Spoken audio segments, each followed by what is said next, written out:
د هلمند ملي راډیو درنو اوریدونکو ستړي مه شئ، وخت مو بخیر. د ټولنې او روزنې خپرونه ده چې وړاندې کولو ته یې زه فرید الله خیال راغلی یم.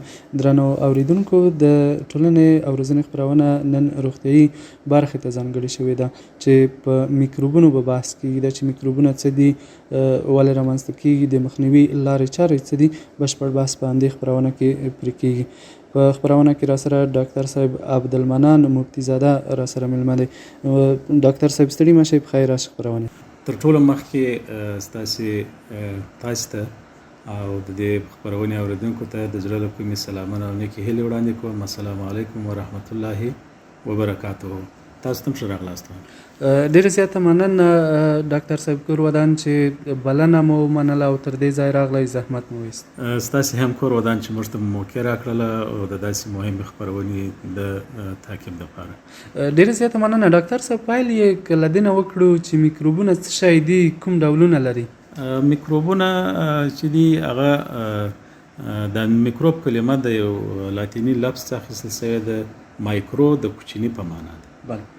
مایکروبونه هغه کوچني ذروي ژوندي موجودات دي چې هغه موږ مستقیما په سترګو نشو لیدلی. دا د الله پاک مخلوقات دي، الله پاک پیدا کړي په مختلفو ډولونو باندې. دا ژوندي موجودات پیدا شوي دي او دا هغه موجودات دي چې دا هم په هوا کې موجود دي، هم په خاورو کې موجود دي، هم په اوبو کې موجود وي، هم په غذایي موادو کې موجود وي، د انسان بدن په پوستکي کې موجود وي، یعنی په مختلفو ساحو کې دا موجود وي او پیدا کېږي. بله. او ډولونه مختلف دي که نه؟ مختلف ډولونه لري میکروبونه. دا میکروبونه که چیرې په طبي لحاظ تاسو ته ووایم 4 عمده ډولونه لري. بله. چې یو د دغه میکروبونو څخه هغې ته بکټریا وایي، بل ډول یې د وایرس په نوم یادېږي، بل ډول ته یې پرازیت وایي او بل ډول یې هم فنګس دی. دا د دوی د ساختمان د جوړښت له نظره، د ناروغۍ د تولید نظره، د دوی د ژوند د سرته رسولو له نظره څخه په دغه 4 مختلفو ګروپونو باندې ویشل شوي دي. وایرسونه تر اوسه پورې چې کوم ژوندي موجودات پیژندل شوي دي، وایرسونه تر ټولو کوچني ژوندي موجودات دي چې دا موږ د عادي مایکروسکوپ په ذریعه باندې هم نشو لیدلی. د دې لپاره به مشخص نور وسایل وي. د الکترون مایکروسکوپ په ذریعه باندې دا موږ لیدلی شو. بکټریاوې تر وایرسونه یو څه غټ ژوندي موجودات دي چې دا هم موږ کولی شو چې تر عادي مایکروسکوپ لاندې هم دا ووینو. خو تر هغه یو څه نور غټ ژوندي موجودات یا میکروبونه هغه د پرازیتونو په نوم باندې یادېږي. پرازیتونه هم مختلف ډولونه لري. ځینې هغه دي چې یوازې د یوې حجرې یوه سیل څخه جوړ شوي، ځینې بیا هغه دي چې د ډیرو حجراتو څخه جوړ شوي. هغه چې د یوې حجرې څخه جوړ شوي هغه بیا هم مستقیما په سترګو نشو لیدلی. موږ د هغې دپاره باید مایکروسکوپ څخه کار واخلو او هغه تر مایکروسکوپ یا تر هغه ضربیني آلې لاندې ووینو. او هغه پرازیتونه چې هغه د زیاتو حجرو څخه جوړ شوي دي هغه موږ کولی شو ځینې په سترګو باندې هم ووینو. مثلا د انسان په کولمو کې، د انسان په کولمو کې چې په عادي اصطلاح درته وایم هغه د کولمو چینجان، دا هم یو ډول پرازیتونه دي خو د زیاتو حجرو څخه جوړ شوي دي، موږ په سترګو لیدلی شو. او بل ډول د فنګسونو په نوم باندې ځینې میکروبونه دي چې دا هم مختلف ډولونه لري. ځینې یې موږ په سترګو وینو او ځینې هم بیا په سترګو نشو لیدلی، یعنې ځینې ډېر کوچني دي او ځینې ډېر غټ دي. میکروبونه د انسانانو په بدن کې هم شته، د انسان د بدن څخه د باندې هم دا پیدا کیږي. ډېره زیاته مننه ډاکټر صاحب. د میکروبونو او انسان بدن ترمنځ اړیکه څه ډول ده؟ آیا ټول میکروبونه ضرري دي؟ میکروبونه مخکې ما تاسو ته ویل چې میکروب د کوچني په معنا دی یا د هغه څه ژوندي موجود ته ویل کېږي چې موږ مستقیم په سترګو نشو لیدلی. زیاتره میکروبونه چې دي هغه د انسان د بدن لپاره یا د انسان د عضویت لپاره ضررناک دي. خو داسې هم نشو ویلی چې ټول میکروبونه د انسان د بدن لپاره ضرر رسوي. ځینې داسې میکروبونه هم شته چې هغه انسانانو، حیواناتو یعنی نورو ژوندي موجوداتو ته ګټه رسوي. مثلا د انسان په بدن کې ځینې داسې میکروبونه شته د انسان په کولمو کې، په هضمي سیستم کې، چې د انسان د بدن لپاره ځینې داسې ضروري مواد جوړوي چې د انسان بدن د هغې ته ګټه اخلي. مثلا ځینې ویټامینونه جوړوي یا د غذایي موادو په هضم او په جذب کې رول لري، یا ځینې مالګې تولیدوي، یا ځینې صبغات او رنګونه تولیدوي چې دا د انسان لپاره ګټمن دي. خو په مجموع کې زیاتره ارګانیزمونه یا میکروبونه چې دي هغه ضررناک دي، یعنی ډیر کمې داسې دي چې ګټه رسوي او ډیر زیات په زیاته فیصدي باندې هغه خطرناک دي او د مختلفو ناروغیو سبب کیږي. بله، ډیر زیاته مننه. له کومو لارو میکروبونه بدن ته داخليږي؟ میکروبونه د میکروب په ډول پورې اړه لري چې د کومې لارې باید د انسان بدن یا عضویت ته داخل سي. مخکې ما اشاره وکړله چې میکروبونه په هوا کې هم موجود دي، میکروبونه په اوبو کې هم موجود دي، په غذایي موادو کې هم موجود وي. هغه اوبه، هغه غذایي مواد چې هغه تصفیه سوي نه وي، د میکروبونو څخه خلاص سوي نه وي، عادي اوبه هغه میکروبونه لري.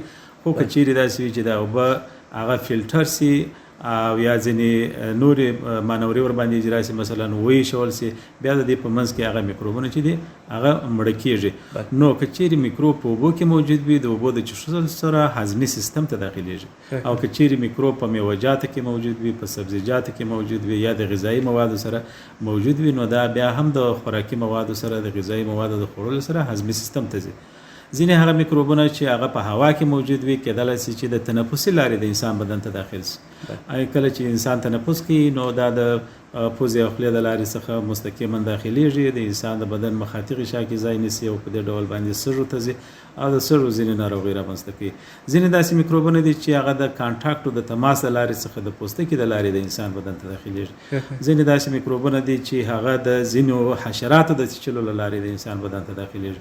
مثلا د ملاریا پرازیت چې کله د ملاریا غوماشه چې دغه پرازیت د ځان سره ولري او دا یو انسان وچشي، نو دغه پرازیت یا د میکروب د انسان بدن ته داخلوي. همدارنګه ځینې وایرسونه دي چې هغه د غوماشو په داخلېدو سره د انسان بدن ته داخليږي. مثلا په وز کې چې یو ډیره مهمه او داسې ناروغي ده چې هغه وژونکې هم ده او ډیره خطرناک، هغه د ډینګي فیور یا د ډینګي د تبي په نوم باندې یو ناروغي ده چې دا وایرس دی او وایرس د غوماش په ذریعہ باندې د انسان بدن ته داخليږي. نو مختلف لارې ځینې داسې میکروبونه دي چې د یو حیوان د چیچلو یا د اړولو له لارې د انسان بدن ته داخل شي. مثلا د رابیز په نوم باندې یو ناروغي ده چې هغه اکثره د لیونی حیوان د اړولو له کبله د انسان بدن ته دا وایرس داخليږي او هغه بیا په ناروغي باندې اخته کوي. نو مختلف لارې د ناروغي د انتقال لپاره ځینې داسې ناروغي دي چې د بولي تناسلي لارې څخه د انسان بدن ته داخليږي او به انسان ناروغ کوي. ډېر زیات مننه ډاکټر صاحب. کومې عامې ناروغۍ د میکروبونو له امله رامنځته کیږي؟ عامې ناروغۍ چې موږ تاسې ورسره ډېر آشنا یو، نومونه مو اورېدلي دي. اصلا میکروبي ناروغۍ ډېرې زیاتې دي. که زه درته وایم چې هغه بیخي شاید چې موږ تاسې که چیرې هغه څه یادونه کوو یا تعریفوو هغه به ډېر وخت ونیسي. خو عامې میکروبي ناروغۍ چې دی هغه د ملاریا ناروغي ده چې د یو پرازیټي میکروب په ذریعہ باندې رامنځته کیږي. د دې ترڅنګ د لشمانیا یا کالدانې ناروغي ده هم د یو پرازیټ په واسطه باندې رامنځته کیږي، د انسان په بدن باندې د دانو په شکل باندې دا تظاهر کوي او ځینې وخت کېدلی شي چې د انسان په توري یا په اینه کې یا مثلا د هډوکو په مغز کې د دانې په شکل باندې رامنځته شي چې دا د کالدانې په نوم یادېږي. ځینې نورې ناروغۍ مثلا محرکات چې په عام اصطلاح ورته وایي ټایفاید یا لوتب، دا هم د بکټریایي ناروغي یا د بکټریایي میکروب په ذریعہ باندې رامنځته کیږي. یو بله ناروغي چې هغه ته بروسیلوز وایي، دا هم اکثره د حیواناتو څخه انسانانو ته انتقالیږي، یا د حیواناتو یا د غواو د وزو د شیدو د خوړلو له کبله هغه شیدې چې هغه په سي ډول باندې جوش نسی او په سي ډول باندې پخې نسی، نو د انسان بدن ته د ناروغي انتقالیږي. بل عامه ناروغي چې دغه د لیونی سپي یا د رابیز یا د لیونی حیوان وایرسي ناروغي ده چې په دې ورځو کې زموږ ستاسې په ملک، زموږ ستاسې په دې ولایت کې هم د دې واقعات چې دی هغه ډېر زیاتې. بل ډول وایرسي ناروغي هغه سیچپ ورته وایي چې دا هم د حیواناتو د تماس د لارې څخه د یو ټیک یا د خزندې په ذریعہ باندې د انسان بدن ته داخليږي. ډینګي فیور چې مخکې مې نوم واخیستی، دا هم د غوماشي په ذریعہ باندې انسان بدن ته داخليږي. نو دا هغه ټولې عامې ناروغۍ دي چې فعلا دغه ناروغۍ زموږ ستاسې په ملک هم د دې واقعات شته او موجود دي. بله، ډېرې زیاته مننه ډاکټر صاحب. د دغو ناروغیو د خپرېدو په برخه کې د محیط خرابوالی او ناپاکي څومره تاواني ده؟ د محیط پاکوالی یا ناپاکی د محیط او د حفظ صحي خرابوالی دا مستقیما د ناروغي په انتقال کې رول لري. خو بیا هم هغه د میکروب په ډول پورې اړه لري. ځینې داسې ناروغۍ دي چې هغه په محیطي حفظ صحه په هغه باندې ډېر تاثیر نه لري. مثلا که درته وایم د ملاریا ناروغي چې د غوماشې په ذریعه باندې انتقالیږي، دا د غوماشې موجودیت په دې کې مهم دی چې غوماشه باید په ساحه کې موجوده وي. هغه مونس ناقل غوماشې چې ملاریا انتقالوي، چیرې دا غوماشه موجود نه وي نو دا پرازیت بیا نشي انتقالېدلی. ځینې داسې ناروغي دي چې هغه مستقیم په حفظ صحي پورې اړه لري، لکه لو تبه چې ده، د لو تبې ناروغي دا د اوبو د غذایي موادو د لارې د انسان بدن ته داخلیږي، د میوه‌جاتو د لارې داخلیږي. نو په دې کې حفظ صحه چې د ساتنه ډېره مهمه ده. محیط باید پاک وي او هغه غذایي مواد چې انسان استفاده ځینې کوي هغه باید پاک وي، اوبه باید پاک وي او د انسان جامې، لاسونه دا ټوله باید پاک وي. نو په دغه ذریعه باندې هم ناروغي چې دی هغه د حفظ صحي، د محیطي حفظ صحي او د شخصي حفظ صحي سره مستقیمه اړه لري. بله، ډېرې زیات مننه ډاکټر صاحب. څنګه کولی شو ځان له خطرناکو میکروبونو څخه وژغورو؟ مخکې ما تاسو ته د ناروغۍ د انتقال لارې وویلې چې په کومو لارو باندې ناروغي د انسان بدن ته انتقالیږي. اوس نو دا د ناروغۍ په ډول پورې اړه لري. دا چې کومې ناروغۍ څخه موږ غواړو چې ځان وساتو نو د هغې هغه مربوطه لارې باید موږ مراعات کړو. مثلا که چیرې وغواړو چې د ملاریا د ناروغۍ څخه ځان وساتو، دا چې ملاریا ناروغي د مونس ښځینه ناقل غوماشې په ذریعه باندې انتقالیږي او موږ تاسې د غوماشې پیژنو نه، موږ تاسې په محیط کې غوماشې ډېرې دي. نو په مجموع کې موږ تاسې باید د غوماشې د کانټاکټ او د تماس څخه ځان وساتو. هغه د پشخانې په استعمال سره ساتلی سو چې مثلا د شپې د خوا د څوک چې د باندې ویده کېږي هغه باید د پشخانې څخه استفاده وکړي، خصوصا امیدواره ښځې، کوچني ماشومان هغوی باید د پشخانې څخه استفاده وکړي. دوا پاشانې وسي د غوماشو د منځه وړلو لپاره. غوماشې چې دي هغه په ولاړو اوبو کې هګۍ اچي او تکثر کوي، نو د ولاړو اوبو ډنډونه باید له منځه یوړل سي او هغه پرې نه ښودل سي چې غوماشې خپل تکثر پکښې وکړي. همدارنګه د کلدانې د انتقال لپاره هغه لارې موږ ویلې چې هغه هم د یو خاص غوماشې یا مچ په ذریعه باندې انتقالیږي، هغه هم د دوا پاشي په ذریعه او د پشخانې په استعمال سره باید موږ له منځه یوسو. بل دا دی چې ځینې وایرسي ناروغۍ دي چې هغه هم د غذایي موادو د اوبو د لارې او یا همدارنګه د لاسونو د ملوثو لاسونو د لارې څخه د انسان بدن ته داخلیږي. نو ښه خبره دا ده چې د غذا د تهیې مخکې لاسونه په اوبو او صابون باندې ووینځل سي، د غذا د خوړلو څخه مخکې لاسونه په اوبو او صابون باندې ووینځل سي. همدارنګه ټایلټ یا تشناب ته د تللو څخه وروسته باید لاسونه پاک او په صابون باندې ووینځل سي. هغه لوښي چې موږ تاسې خوراکونه پکښې کوو هغه باید ډېر پاک وي، صفا وي، سوتره وي. نو په دې شکل باندې غذا باید ښه پخه سي. مثلا مخکې ما وویل چې د حیواناتو څخه ځینې ناروغۍ لکه بروسیلوز دا د خامو شیدو د لارې د انسان بدن ته داخلیږي. شیدې باید ښه پخې سي، ښه جوش ورکول سي. نو مختلفې لارې د ناروغۍ د سرایت لپاره دي او هغه د سرایت په نظر کې نیولو سره باید موږ تاسې هغه ټول اهتمامات ونیسو چې د ناروغۍ د انتقال مخه ونیول سي. بله، ډېرې زیات مننه ډاکټر صاحب. خلک باید هر وخت دوایي وکاروي که نه د ځان درملنې زیانونه یې څه دي؟ دوایي په خپل سر باندې په مجموع کې د دوایي استعمال چې دی دا ښه نه دی. دوایي هغه وخت استعمالیږي که چیرې یو شخص په ناروغۍ باندې اخته سي، نو د هغې د علاج او د هغې د ټریټمنټ لپاره موږ تاسې یا ډاکټر صاحبان چې دی هغه دوایي توصیه کوي. په خپل سر باندې هیڅوک باید د یوې ناروغۍ دپاره دوا ونه خوري. که چیرې د ناروغۍ باید روغتیایي کلینیک ته مراجعه وکړي او ډاکټر ته مراجعه وکړي تر څو د هغې د ناروغۍ تشخیص وسي او د تشخیص وروسته هغه ته دوا توصیه سي. ښه خبره دا ده د عامو خلکو دپاره زموږ تاسې وطنداران هغه باید د ناروغۍ د مخنیوي دپاره خپل لارې چارې وسنجي او هغه د ناروغۍ مخکې له دې چې په ناروغۍ اخته سي باید هغوی هغه اهتمامات ونیسي چې په دې باندې مخکې خبرې وکړلې چې حفظ صحه باید مراعات سي او غوماشې له منځه یوړل سي او په دې ډول باندې نو په خپل سر باندې د دوایي استعمال چې دی هغه نه دی ښه. یو خو دا دی چې دا دوا په بدن کې مقاومت د میکروب په مقابل کې زیاتوي. چیرې یو څوک هر وخت د دواګانې خوري او په ناقص دوز باندې خوري، په کم اندازه باندې خوري، نو دا د دوایي مقاومت د زیاتوالي سبب کېدلی شي. بله، ماشومان او زاړه خلک ولې د میکروبونو پر وړاندې زیات حساس دي؟ موږ تاسې پوهېږو چې څنګه چې په جسماني ډول باندې یو ماشوم ضعیف وي او همدارنګه یو هغه څوک چې عمر ډېر زیات وي اولډ ایج شخص هغه په جسماني ډول باندې په ظاهري شکل باندې د هغوی چې دی هغه کې کمزوري او ضعیفي موجوده وي په همدې ډول باندې د دې د بدن هغه دفاعي سیستم چې الله جل جلاله د میکروبونو د مخنیوي او د ناروغۍ څخه د ساتنې په له امله الله پاک د انسانانو په بدن کې پیدا کړی دی. نو دغه دفاعي سیستم یا مشخص دفاعي سیستم چې د انسان په بدن کې دی دا د ماشوموالي په دوره کې دا ښه رشد نه کړي او یو څه ضعیف وي. او همدارنګه د کهولت په دوره کې کله چې عمر زیات سي هم دا چې دی هغه ضعیف کیږي.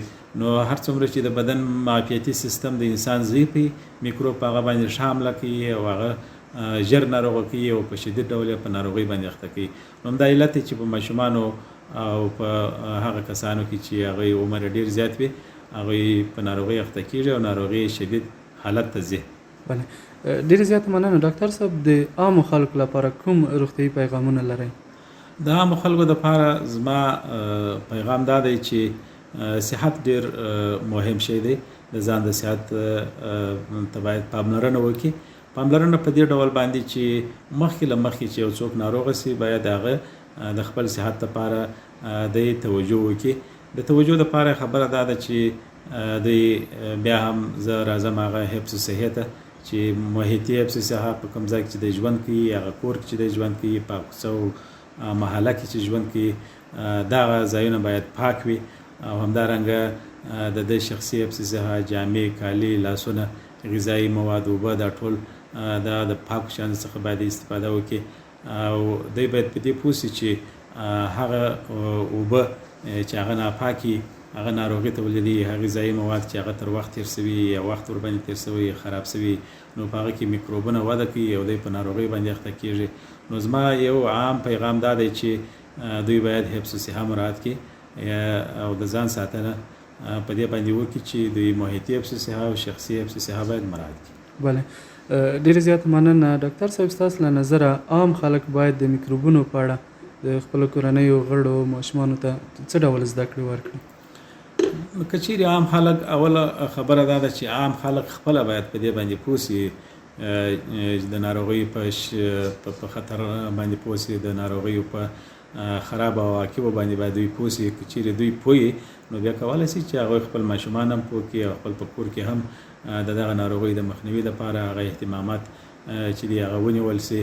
مثلا ماشومانو ته ووایي چې بې ځایه او په خراب اوبو کې ونه لامبي یا مثلا په کوڅو دوړو خاورو کې په دې کې دوی د ساتیري څخه ځان وساتي او هغوی په دې پوه سي چې مثلا فاضله مواد په هر ځای کې دفع نه سي. او همدارنګه د دوی حفظ صحت ته باید توجه وسي. نو دا ډیره مهمه خبره ده چې دوی ته دا پیغامونه ورسیږي او دوی د هغوی تعقیب وکړي. بله ډیره زیاته مننه ډاکټر صاحب. د میکروبونو د خپرېدو د مخنیوي لپاره ستاسو مهم مشورې څه دي؟ د میکروبونو د مخنیوي یا د خپرېدو د مخنیوي لپاره خبره دا ده چې بیا هم موږ تاسې باید د خپرېدو د مخنیوي لپاره یو څه لارې چارې په نظر کې ونیسو. اول که چیرې یو څوک په یو ناروغۍ باندې اخته کیږي ښه خبره دا ده چې دغه شخص د ډیر ژر یو روغتیايي مرکز یا نږدې روغتیايي کتنځای ته ځان ورسوي تر څو پورې چې دغه شخص تشخیص وسي او تداوی درملنه ورته پیل سي. نو که چیرې دغه شخص پر وخت باندې تشخیص او تداوی پر وخت باندې وسي دا د ناروغۍ په د انتشار په مخنیوي کې ډیر زیات رول لري. مثلا زه یو مثال درته وایم که چیرې په یو کورنۍ کې یو شخص په ملاریا په ناروغۍ یا د ټي بي په ناروغۍ په سیل په نري رنځ باندې اخته وي نو دغه کس باید د نري رنځ دپاره د روغتیايي مرکز ته مراجعه وکړي تر څو پورې چې د هغه تشخیص وسي تداوی او درملنه یې شروع سي. که دا کار ونه سي کېدلی سي د کورنۍ نور غړي هم په دې ناروغۍ باندې اخته سي. یا مثلا که چیرې یو شخص د لشمانیا په ناروغۍ یا د کلدانیا په ناروغۍ اخته وي دا هم باید خپل درملنه وکړي. روغتیايي کلینیک ته باید ولاړ سي. که چیرې ولاړ نه سي کېدای سي نور د کورنۍ غړي هم په دې ناروغۍ باندې اخته سي. نو دا هغه شی دی چې دوی باید ډیر زیات مراعات کړي د ناروغۍ د پیلېدو په صورت کې. او که چیرې داسې چې یو شخص ناروغه نه وي مثلا موږ تاسې د ځینې ناروغۍ د مخنیوي لپاره هغه دپاره موږ واکسینونه لرو. نو ټول خلک باندې عام خلک باید په دې پوه وي چې موږ په کلینیکونو کې یو شمېر واکسینونه دي چې هغه د ناروغۍ د مخنیوي لپاره ډېر اړین دي او ډېر مهم دي. نو دوی باید خپل ماشومان هغه روغتیایي کلینیکونو ته ورسي چې د مختلفو ناروغیو په مقابل کې هغه وقایه سي. دا ډېره مهمه خبره ده. بله ډېر زیات مننه ډاکټر صاحب. د ټولنې کورنۍ او ښوونځیو رول په دې برخه کې څه دی؟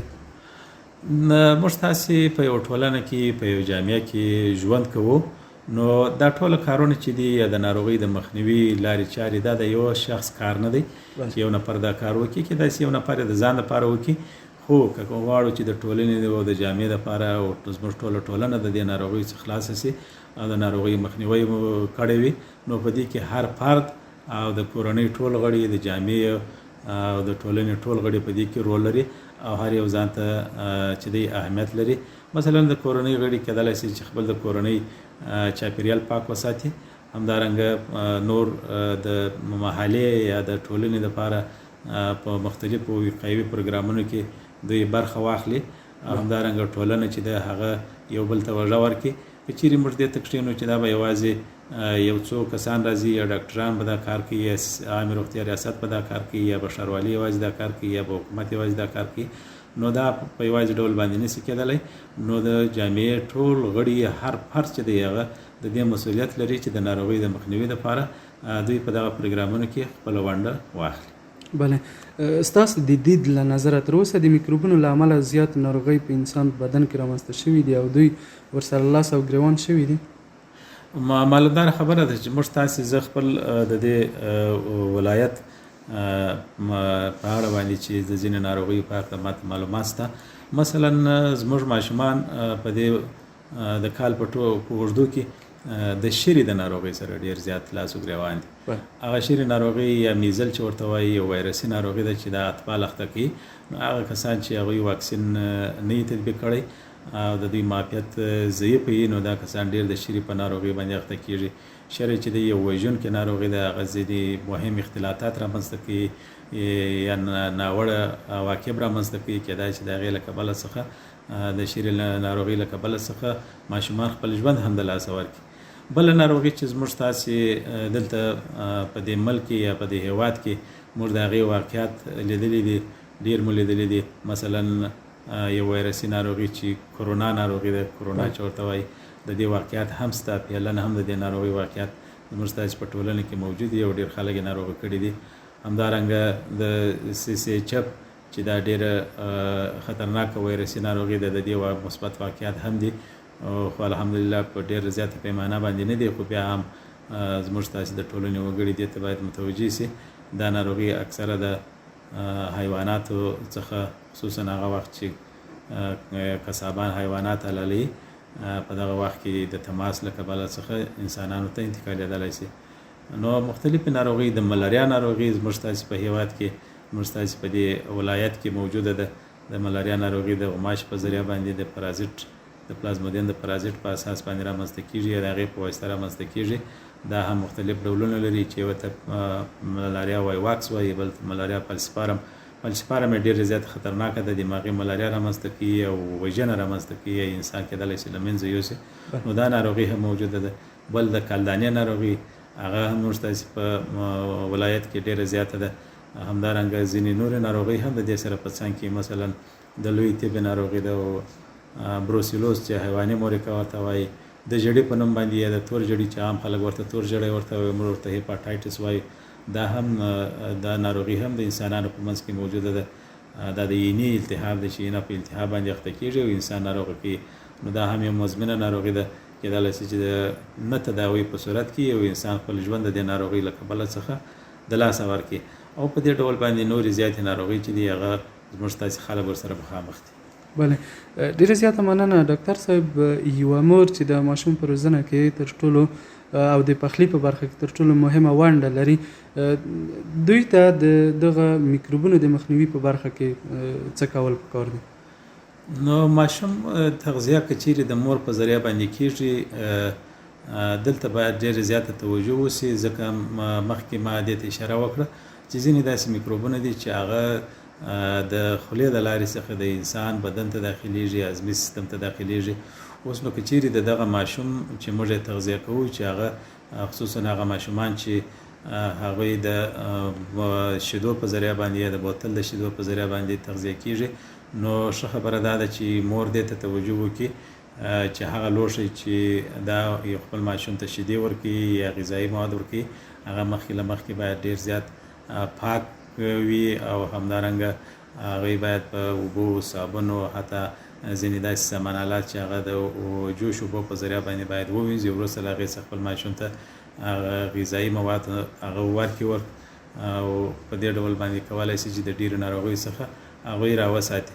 نو دا ډېره زیاته مهمه خبره ده که چیرې ځینې وخت ځینې داسې ناروغۍ چې هغه مور په یو ناروغۍ باندې اخته وي هغه مور ماشوم ته شیدې ورکړي هم ځینې ناروغۍ د دې لارې څخه انتقالېدلی شي دې ته هم باید توجه وشي. نو حفظ الصحه بیا هم وایي چې حفظ الصحه د اوبو د غذایي موادو د بدن د لاسونو دا ډېره زیاته مهمه ده چې په دې کې باید په نظر کې ونیول شي. نو دا ډېره مهمه خبره ده. بل دا ده چې ښه خبره ده چې میندې هم د ماشومانو دغه واکسینیشن یا د واکسین کولو ته توجه وکړي او کولی شي چې مختلف واکسینونه چې په کلینیکونو کې موجود دي خپل ماشومان هغه ته ورولي تر څو پورې چې هغه ماشومان د مختلفو ناروغیو لکه شری، توره ټوخلی او نری رنځ د تور ژړي د دې په مقابل کې واکسینونه موجود دي. د سینې بغل او نمونیا د والګي یا زکام په مقابل کې دا ټول واکسینونه باید هغوی تطبیق شي. بله ډېره زیاته مننه. په روغتیایي برخه کې مو په وروستیو کې غوښتنې او وړاندیزونه څه دي؟ په روغتیایي برخه کې زما یو مهمه وړاندیز دا دی چې موږ تاسې باید د ناروغۍ د مخنیوي دپاره ډېر کار وکړو. موږ د ناروغۍ د مخنیوي دپاره په دې خاطر باندې کار وکړو که چیرې یو شخص په ناروغۍ باندې اخته کېږي نو په دې کې ډېر زیات نیمګړتیاوې رامنځته کېږي. کېدای شي چې یو شخص د خپلې وظیفې څخه پاتې شي، خپلې وظیفې ته پر وخت لاړ نه شي، حتی 2 3 4 یوه ورځ مثلا تر 10 ورځې پورې دی د خپلې ناروغۍ له کبله وظیفې ته ولاړ نه شي. نو دا ښه خبره دا ده چې دی مخکې له مخکې ځان د ناروغۍ څخه وساتي ځکه دا یو اقتصادي مشکل سره دی مخامخ کوي. مثلا یو نفر دی هغه روزانه کوي هره ورځ روزانه کوي دی ناروغه کېږي د 10 ورځو دپاره 10 ورځې ده ته دا اقتصادي ضربه ورسېده. بل دا دی چې دی د خپلې معالجې تداوۍ دپاره روپۍ مصرفوي دا هم د ده دپاره تاوان. نو خبره دا ده چې موږ تاسې باید د ناروغۍ یا دوی باید خلک باید د جامع خلک باید د ناروغۍ د مخنیوي دپاره کار وکړي ځکه ناروغي مخنیوي چې ده هم ارزانه ده او هم اسانه ده. نو زما دغه یو پیغام د دوی دپاره. بل دا دی که چیرې یو څوک ناروغه کېږي هغوی باید په خپل سر باندې درملنه ونه کړي، هغوی باید روغتیایي کلینیک ته ځان ورسوي او تر تشخیص تداوی وروسته باید هغوی درملنه واخلي. بله ډېرې زیاته مننه ډاکټر صاحب کور مو ودان چې بلنه مو منله او خپل ګټور معلومات مو له اورېدونکو سره شریک کړه. ستاسو څخه هم ډېره زیاته مننه چې ماته موقع راکړه او چې د خپلو هېوادوالو لپاره یو څو خبرې چې د دوی دپاره ګټمنې تمامې شي موږ تر دوی پورې ورسوو. ستاسو څخه یو جان مننه. ډېره زیاته مننه. د هلمند ملي راډیو درنه اورېدونکو دا وه د ټولنې او روزنې خپرونه. تر بیا بلې خپرونې تاسو ته ښې چارې ښه وختونه. لوی الله مل شه.